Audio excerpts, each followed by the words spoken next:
We've been living at anchor for almost a month. Not on some distant coastline or exotic bay, just here in the River Dart, and that's deliberate. It's close enough to support, but just far enough to feel like we've stepped out of the usual rhythm of things. This isn't an escape, it's an experiment, a quiet one. We're here to learn about the boat, yes, how she copes off-grid, what systems work under pressure, and what quietly fails when it's relied on daily. But we're also here to learn about ourselves. How do we function when life is reduced to its essentials? No shore power, no running water, no easy routines to lean on. Melissa and the boys have gone away to visit her family, so for now it's just me, alone on board with time. There's water to collect, small jobs to chip away at, but mostly there's stillness, space, and the subtle weight of solitude, which, if you sit with it long enough, starts to say things. We spend much of our time surrounded by distraction, movement, noise. But if you take that away, you're left with something quietly revealing. What do we really need to feel content, to feel well? The Stoics would say very little. The basics, food, shelter, a sense of purpose, and peace with where you are. At anchor, that idea becomes a lived experience. There's nowhere to be, nothing to perform, just the boat, the wind, the slow rhythm of tide and thought. So we watch, we observe, we test the boat, and in doing so we test ourselves. Because in the end, how we respond to stillness says a lot more than how we handle the storm. This beach leads all the way up to Stoke Gabriel. It's not very far, it's only a few hundred yards. But when the tide is in, you have to use this outer pontoon because you can't get to the inner one in the village. So I'm just going to explore an alternative route here that I've been told about. This is the sailing club, all the dinghies. It looks amazing as well. I think we might try and do some sailing here, or Jack might try to while we're here for a bit, although we're probably not here long enough to warrant it. But these steps apparently, oh, hello pigeon, hello pigeon. These steps apparently lead to a footpath that brings you down in the village. Let's have a quick look.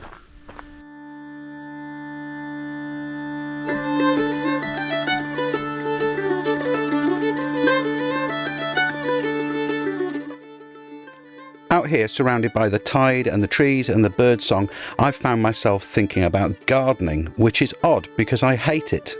Back in our old life, we had a garden, a decent one, and I always felt like I should be doing something with it, planting things, taming things, turning it into a project I could feel proud of. But I never did, not really. I told myself it was the work that I couldn't stand, the constant weeding and digging and pruning, an endless battle to keep nature in check. But that was never true. I've spent years now elbow deep in engine bays, days contorted in spaces that would make a chiropractor wince, stripped wires, rewired entire systems again and again, so I'm no stranger to repetitive work or delayed gratification. What I've come to realise, it wasn't the labour I was avoiding, it was just me. I think that's the deeper truth. Some things, however worthy, however peaceful or admirable, they simply don't fit. They don't sing the same tune you do. And for years I pushed that feeling aside. I tried to live by other people's values. I thought I was meant to want the tidy lawn, the orderly flower beds, the satisfaction of a weekend well spent with a spade. But I always felt like I was wearing someone else's shoes.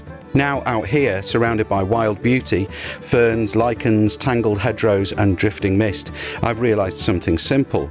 This is my garden. And the best part? It doesn't need me to tend it. It doesn't need pruning, shaping or managing. It just needs noticing. The beauty is in the chaos, the randomness, the bits that don't follow a plan. And maybe I'm a bit like that too. It's taken me a long time to stop pretending I fit into shapes that weren't mine, but the more I strip things back, the more content I feel, like I'm finally aligning with something that was always there, just waiting for me to notice it. I've got nothing but admiration for the green-fingered gardeners of the world, the Sam Gamgees with their kneeling pads and seed trays. I respect their love for coaxing order out of the soil, truly. But for me, this wild, untrimmed stillness, this is enough. And for the first time in a long time, so am I.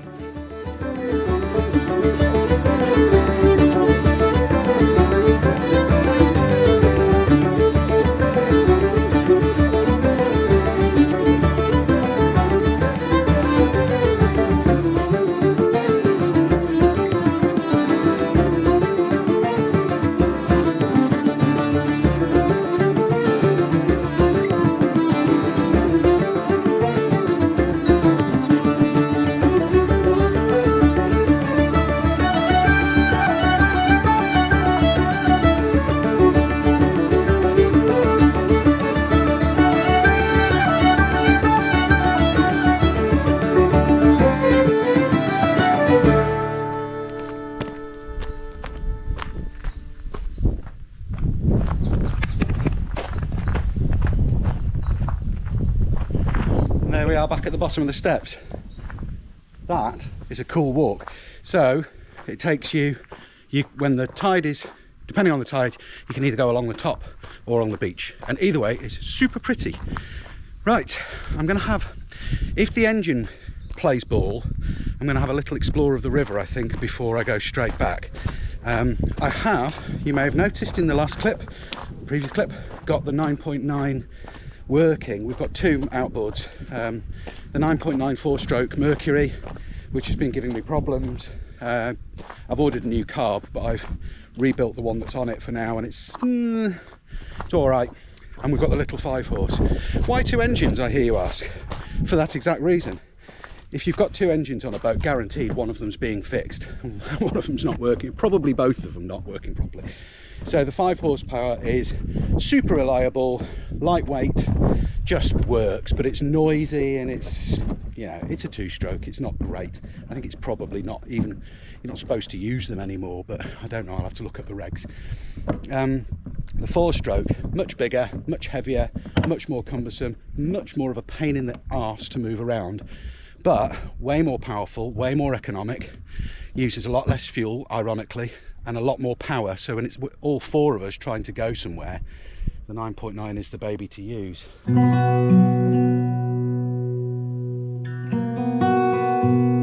Stoke Gabriel is the kind of place that feels like it's been forgotten by time, but in the best possible way. Tucked off the main run of the Dart, it has a stillness to it, a kind of self-contained charm. You can hear it in the way the water laps against the shore, the rustle of the trees overhead, and the soft chatter of moorhens hiding in the undergrowth. The pace here is different, slower. Not in a lazy way, but in a considered one. At dawn, the river breathes mist across the water, curling around the branches, like it's trying to stay hidden for just a little longer. Egrets stand motionless on the muddy banks, impossibly white against the brown. Kingfishers flash by, gone almost before your brain registers the colour. And herons lift off from the mud banks like reluctant old men woken too early. At night, the water becomes a mirror. Everything stills. You begin to notice small things, the faint hoot of an owl, bats flickering overhead, the soft creak of your own rigging.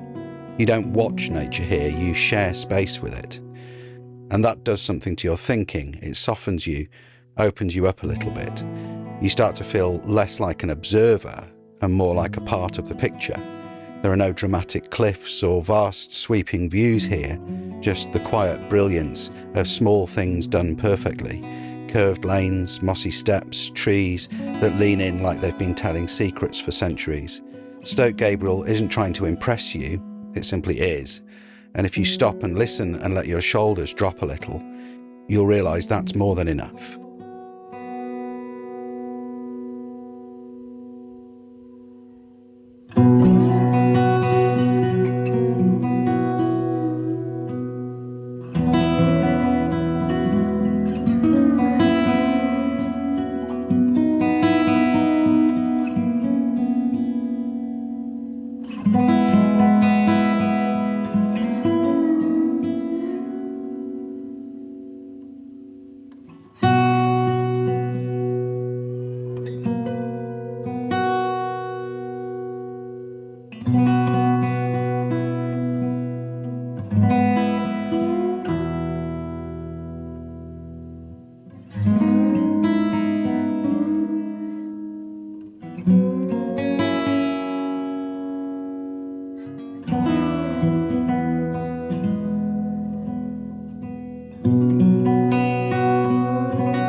So that was lovely, nice little ride. I didn't go too far because the mud flats are getting bigger as the tide drops, as you can probably tell. So I'll go out again at high tide or another time when we've got a bit more water.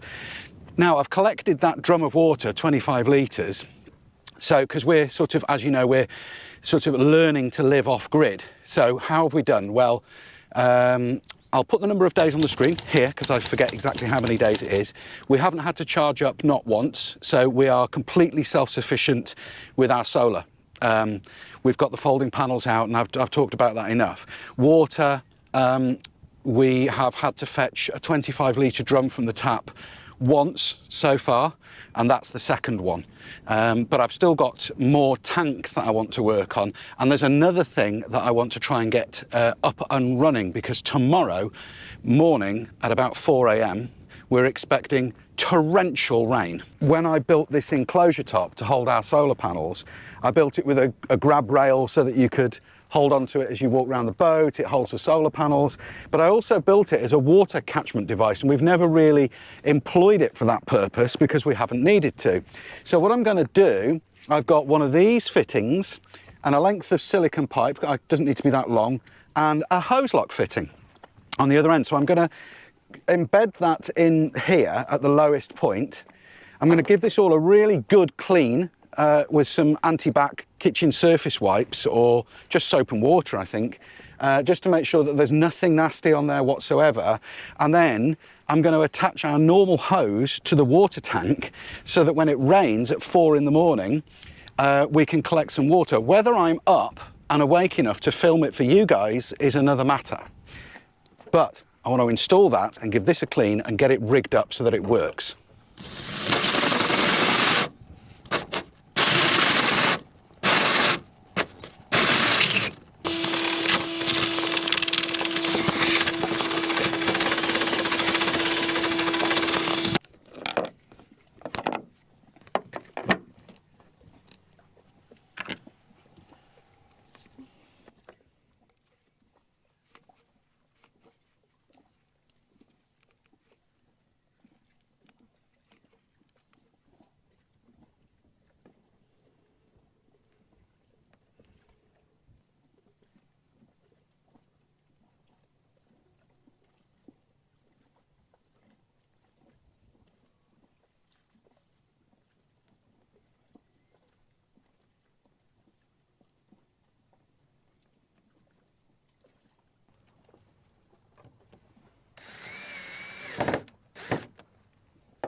That is clean, clean, clean, clean. I've cleaned the panels.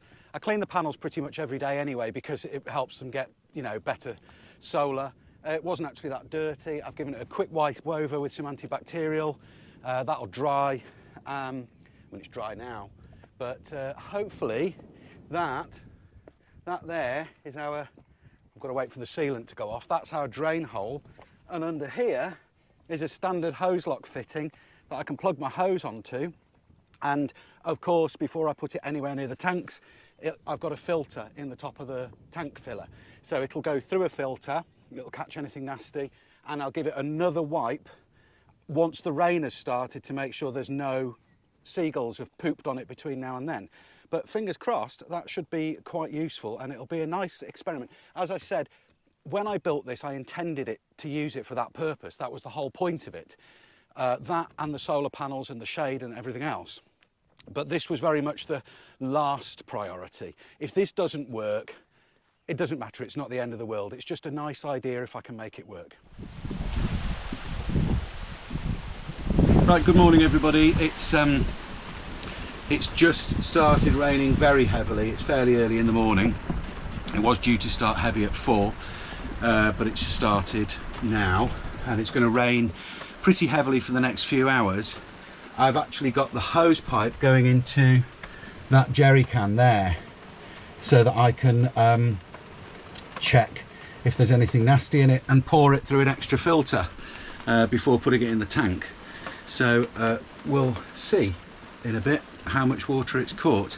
I'll just leave it like that all morning, and I've positioned the jerry can where I can see it through the port light so that if it starts to get full, I can quickly come and pour it into the tank. It is chucking it down out there. I've just got soaked moving the can.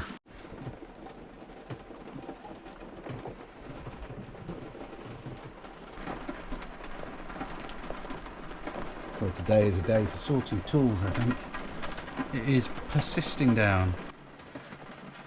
Oh, I need coffee. Right, coffee. And then sort some tools out, which I won't subject you to, because you don't need to see a man sorting his spanners. And then hopefully it'll clear up sometime this afternoon. Wow, I look bad in the mornings.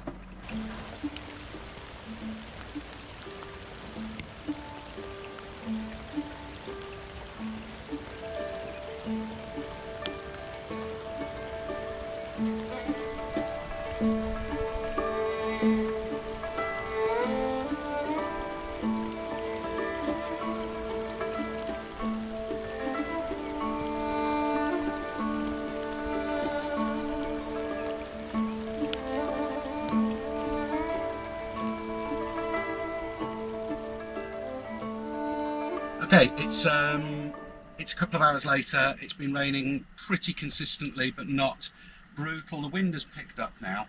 Let's go and have a quick look at how much water we've caught in 2 hours. I've got my soggy t-shirt back on. If you're wondering why I keep changing t-shirts, it's because this is the soggy one I'm going outside in, and then I'm changing it back in. About 20 litres. That's fantastic. I'll put that in the tank, and then I'll put the hose back in it, and that's the flow rate of the water coming off the top of the enclosure.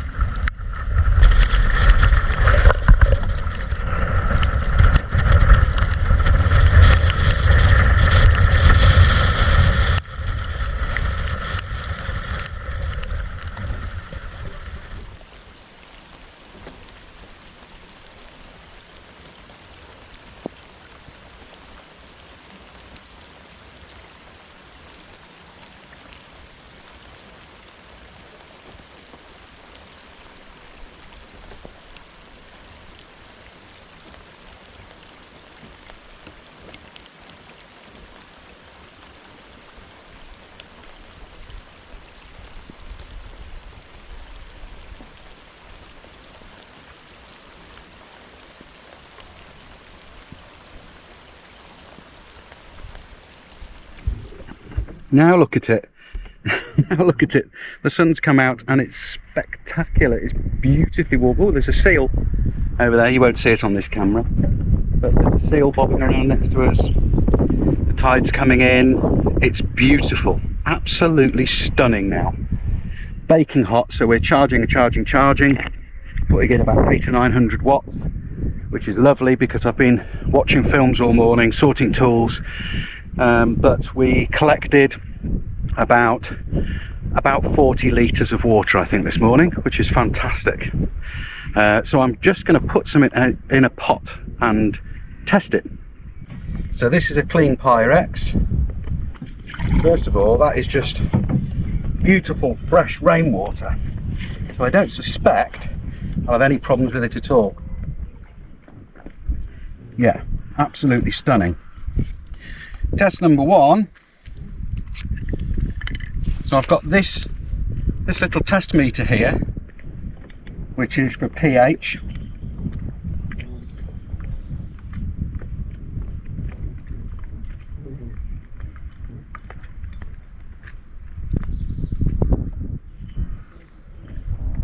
Right, I'm getting a pH of 7.3. Oh, I can't show you that, because as soon as I take it out of the water it stops.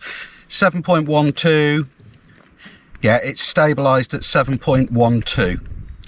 So that's bang on. I'm happy with that. This one is for total dissolved solids and electrical conductivity. So the temperature of the water is 83.3 Fahrenheit. It's been stood out here for a bit. The total dissolved solids are 53, and the electrical conductivity is 106. So I think that's great. They're only cheap little testers off Amazon, this, but the bottom line is I'd be happy to drink that water. It's rainwater. It's fresh, clean, beautiful rainwater that's just been caught in a clean water jug, so I've got no problem drinking that even without testing it. And it tastes better than anything you get from the tap. So, total success. And that was with 2 hours of reasonably decent rain. We caught, and I could have caught more. I can already think of ways that I can catch more rain than I did, because I wasted some and I wasn't absolutely on the ball. I'm sure you've all heard the term boat yoga. Well, there's boat Jenga as well. So I'm playing a bit of boat Jenga. I'm well in the thick of sorting out the tools and all the spare parts, which are on this bunk over here. Now, under there is a water tank. As many of you will know this, we've got water tanks under the bunks, and we've got one under the walk through, the crawl through, and one under the galley. Those two under the crawl through and the galley I've not touched yet. That one I've completely recommissioned, painted it out in very, very expensive potable water that's food safe. This one has still got a bladder tank in it, which is fine, but it tastes disgusting. The water just doesn't taste nice out of a bladder. It's all plastic in. I feel it, well, Melissa and I both feel it tastes a bit kind of stale. So I want to tackle that, because the paint takes ages to dry. So if you're wondering why I do these one at a time slowly, it's because I painted that one out and then I had to wait, you know, a long time for the paint to really thoroughly dry before you can commission it. Now that's working, and I know it works, and we've been putting water in it from the cockpit enclosure roof. I can now start ripping this one apart and getting this one back in order. There's the water tank under the seat then. I've deliberately in previous workings left all of this fully dismantleable, so I can take the whole thing apart with a screwdriver and screw it all back together. So I've just taken it all apart to show you. This is the built-in fiberglass tank, which is actually part of the hull. This is the bladder that I'm talking about, with the pipe that fills it, which is a bit minging. You can see, incidentally, the core of the boat, this is foam core, starts above the water tank, so there's no risk of water getting into the core. And I'm going to have to do the same thing I did on the other side, which is rebuilding the baffles. If you haven't seen that episode, I'll link it in the description if you're interested, because I'm going to do this one a lot quicker. I'm not going to go into so much detail, so you're not going to have to sit through hours and hours of me doing this. It's just going to be, here it is, and, you know, some snippets of the work. 7 different kinds. I'd say there are 3 tops. There are only 3, but he does 7. Charlie, You may move the reverse luggage trolley further away. peace of mind. The dishes are still soaking in the back of your mind.